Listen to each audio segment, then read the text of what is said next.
India നൽകിയ തിരിച്ചടിക്ക് തീർച്ചയായും പാകിസ്ഥാൻ ഒരു പ്രതികരണം നൽകും. ആ പ്രതികരണം എന്താണ്? കൂടാതെ നമ്മുടെ സംഘടന അവരുടെ യുദ്ധ വിമാനങ്ങളെ അതിർത്തിയോട് ചേർത്ത് പറപ്പിക്കുന്നുണ്ട്. ഈ വിമാനങ്ങളുടെ ഉദ്ദേശം എന്ത്? INS വിക്രമാദിത്യ അതിന്റെ സ്വന്തം തുറമുഖം വിട്ട് അറബിക്കടലിനെ നോക്കി നീങ്ങുകയാണ്. ഇവയെല്ലാം വിശദമായി ഈ വീഡിയോയിലൂടെ അറിയാം.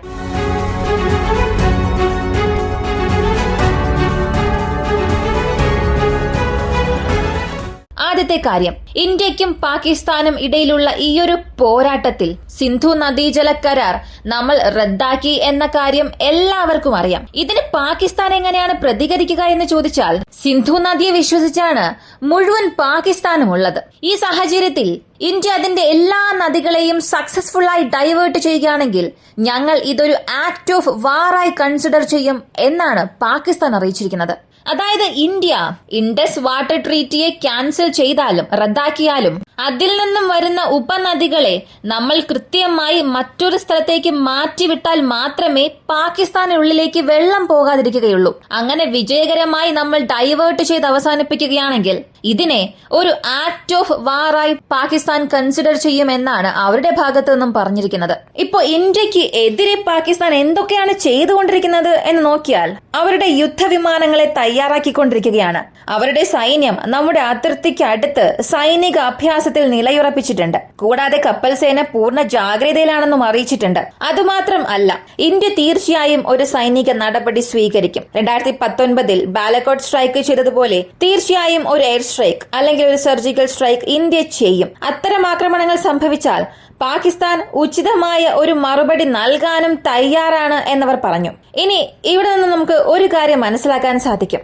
സത്യത്തിൽ ഈ പഹൽഗാം ആക്രമണത്തിൽ പാകിസ്ഥാന് യാതൊരു ബന്ധവും ഇല്ലെങ്കിൽ നിലവിൽ ഈ പാകിസ്ഥാനും ഇന്ത്യക്കും തമ്മിലുള്ള ബന്ധം വെച്ചുകൊണ്ട് അവർ എന്തായിരിക്കും ചെയ്തിട്ടുണ്ടാവുക? ഈ ഒരു ആക്രമണം ഞങ്ങൾ നടത്തിയിട്ടില്ല, ഈ സംഭവത്തിനും ഈ സംഘടനയ്ക്കും ഞങ്ങൾക്കും യാതൊരു ബന്ധവും ഇല്ല, ഈ സംഘടനയ്ക്കും ഞങ്ങൾക്കും എന്തെങ്കിലും ബന്ധമുണ്ട് എന്ന് നിങ്ങൾ കരുതുകയാണെങ്കിൽ അതിനുള്ള എന്തെങ്കിലും തെളിവ് നിങ്ങളുടെ പക്കൽ ഉണ്ടെങ്കിൽ അന്താരാഷ്ട്ര തലത്തിലോ അല്ലെങ്കിൽ ഞങ്ങളുടെ പക്കലോ സബ്മിറ്റ് ചെയ്യുക എന്നുള്ളതായിരിക്കും അവരുടെ ആദ്യത്തെ സ്റ്റേറ്റ്മെന്റായി പുറത്തു വരിക.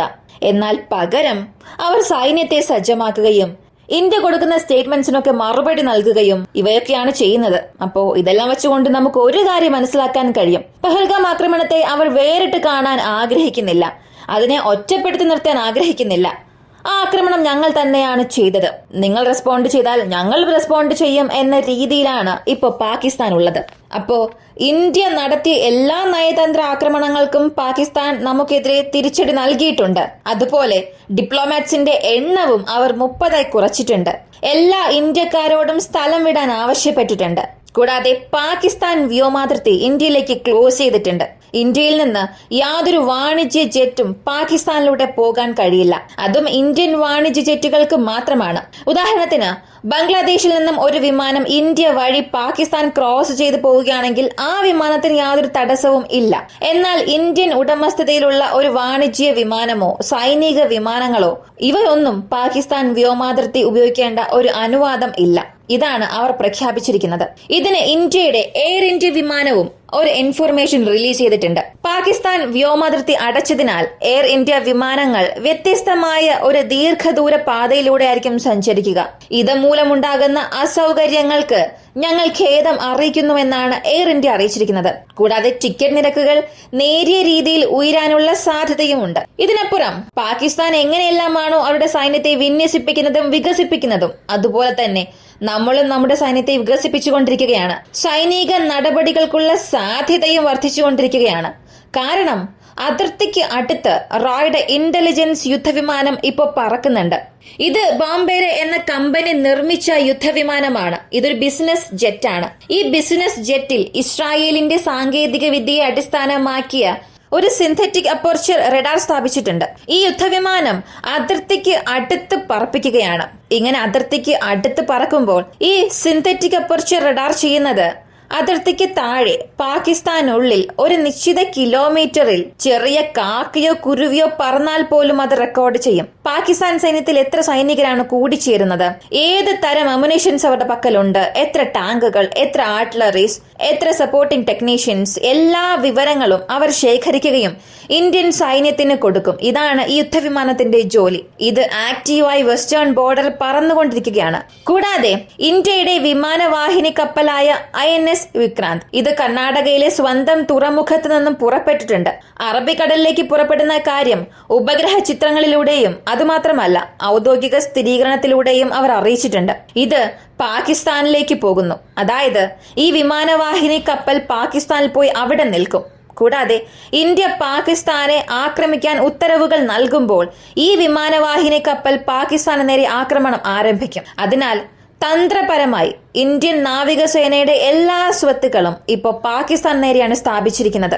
ഇന്ത്യൻ വിമാനവാഹിനി കപ്പലിന്റെ വരവ് കണ്ട പാകിസ്ഥാനും ഇന്നും നാളെയുമായി ഒരു മിസൈൽ പരീക്ഷണം കറാച്ചി തുറമുഖത്തിന് സമീപം നടത്താൻ പോവുകയാണ് എന്നും അറിയിച്ചു. ഇപ്പോൾ നിങ്ങളൊരു കാര്യം ശ്രദ്ധിച്ചാൽ മനസ്സിലാകും. ഇന്ത്യയുടെ വിമാനവാഹിനി കപ്പൽ അവരോടടുത്തേക്ക് നീങ്ങുമ്പോൾ അവർ മിസൈൽ പരീക്ഷണങ്ങൾ നടത്തുന്നു. നമ്മൾ നമ്മുടെ സൈന്യത്തെ ഇറക്കുമ്പോൾ അവർ അതിർത്തിക്കടുത്ത് ആക്രമണത്തെ നേരിടാൻ സൈനിക അഭ്യാസങ്ങൾ നടത്തുന്നു. പാകിസ്ഥാന്റെ വിമാനവാഹിനി കപ്പൽ തയ്യാറാണ് എന്ന അറിയിപ്പും കൊടുത്തു. കൂടാതെ ആക്ട് ഓഫ് വാറിനെ കുറിച്ചും അവർ സംസാരിക്കുന്നു.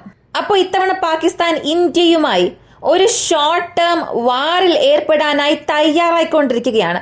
ഇത് വ്യക്തമായി തന്നെ നമുക്കിവിടെ അറിയാനും കഴിയുന്നുണ്ട്. ലോകമെമ്പാടും ഈ പഹൽഗാം ആക്രമണത്തെക്കുറിച്ച് ഇന്ത്യ പറയുന്നുണ്ട്. പ്രധാനമായും ഡൽഹിയിലെ മറ്റു രാജ്യങ്ങളിൽ നിന്നുള്ള നയതന്ത്രജ്ഞന്മാർ, ഉദാഹരണത്തിന് ജർമ്മനി, ജപ്പാൻ, UK, അമേരിക്ക എന്നിവിടങ്ങളിൽ നിന്നുള്ള എല്ലാ നയതന്ത്രജ്ഞരെയും വിളിച്ച് ഒരു ബ്രീഫിംഗ് നൽകിയിട്ടുണ്ട്. ഇങ്ങനെയൊക്കെയാണ് ഈ ആക്രമണം നടന്നത്, ഇതിന് പാകിസ്ഥാനാണ് കാരണം, തെളിവ് ഞങ്ങളുടെ പക്കൽ ഉണ്ട്, ഇങ്ങനെ ഒരു ബ്രീഫിംഗ് നൽകുന്നുണ്ട്. കൂടാതെ ഓൾ ഇന്ത്യ പൊളിറ്റിക്കൽ പാർട്ടിയുടെ മീറ്റിംഗും ഡൽഹിയിൽ നടന്നു. അപ്പോ ശരിയായ പാതയിലൂടെയാണ് നമ്മൾ പോയിക്കൊണ്ടിരിക്കുന്നത്, ഒരു യുദ്ധത്തെ നോക്കി. അതായത് ഒരു മിലിറ്ററി റെസ്പോൺസ് ഇന്ത്യ ചെയ്യാൻ പോവുകയാണ്.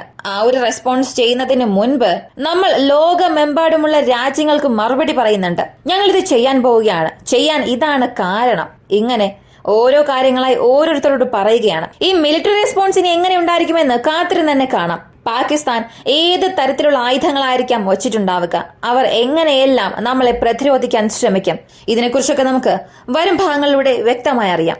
ഈ ഒരു വീഡിയോയെ കുറിച്ചുള്ള നിങ്ങളുടെ അഭിപ്രായം കമന്റിൽ പറയുക. കൂടുതൽ അപ്ഡേറ്റ്സ് അറിയാനായി വോയിസ് ഓഫ് വിക്കി എന്ന നമ്മുടെ ഈ ചാനൽ സബ്സ്ക്രൈബ് ചെയ്യുക. മറ്റൊരു വീഡിയോയുമായി വീണ്ടും കാണാം.